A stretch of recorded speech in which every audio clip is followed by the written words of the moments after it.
এমন একটি স্ক্যামের শিকার হব আমি কখনো ভাবিনি। সেদিন গিয়েছিলাম ব্রাহ্মণবাড়িয়া কালীবাড়ির মোড় টিএ রুট আল্লাহরদান বিরিয়ানি হাউসে। কালীবাড়ির মোড়ের মধ্যে আল্লাহরদান বিরিয়ানি হাউস আছে দুইটির মধ্যে আমি আজকে গিয়েছি নতুন টিতে। এই যে দেখতে পারতেছেন এটা হচ্ছে নতুন টি এবং এই যে দেখা যাচ্ছে এটা হচ্ছে পুরাতন টি।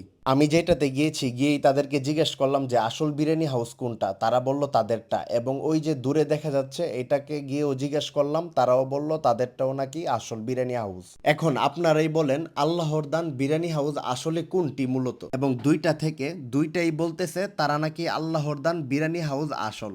এখন আমার কথা হচ্ছে নকল কোনটা ভাই? চলেন এখন তাদের খাবারগুলো আপনাদেরকে দেখাই। প্রথমে একটি আমরা হাফ তেহারি নেই যেটার দাম হচ্ছে 70 টাকা, এবং ফুল একটি তেহারি নেই যেটার দাম হচ্ছে 130 টাকা। তার পাশাপাশি আমরা একটা মুরগ পোলাও নেই, এটার প্রাইসও ছিল 130 টাকা। এইটা ছিল তাদের হাফ তেহারির কোয়ান্টিটি যেটার দাম হচ্ছে 70 টাকা, এবং এরপরে হচ্ছে এটা হচ্ছে ফুল তেহারি যেটার দাম হচ্ছে 130 টাকা। ফুলটাতে এইরকম কোয়ান্টিটি পাবেন এবং মাংসের পিসগুলো এরকমই পাবেন, এবং হাফটাতে এই কোয়ান্টিটি পাবেন এবং এরকম মাংসের পিসগুলো পাবেন। এবং এইটা ছিল তাদের চিকেন বিরিয়ানি, এটার প্রাইস ছিল 130 টাকা, এমন কোয়ান্টিটি পাবেন। সত্যি কথা বলতে তাদের তেহারির মধ্যে রাইসের পরিমাণ খুবই কম ছিল, হাফটাতে বলেন এবং ফুলটাতে বলেন, ফুলটাতে তো আরো কম ছিল।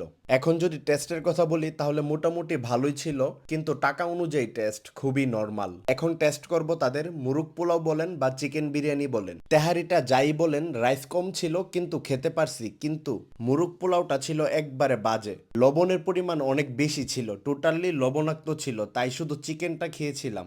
130 টাকা অনুযায়ী প্রথমে ভেবেছিলাম যে মোটামুটি নর্মাল হবে, পুরোটা খেতে পারবো, কিন্তু টেস্টের কথা যদি বলি তাহলে পুরোটাই লবণাক্ত ছিল, একবারে খেতে পারি নাই। এই ছিল আল্লাহরদান বিরিয়ানি হাউসের মুরগ পোলাও এবং তেহারি নিয়ে ভিডিও।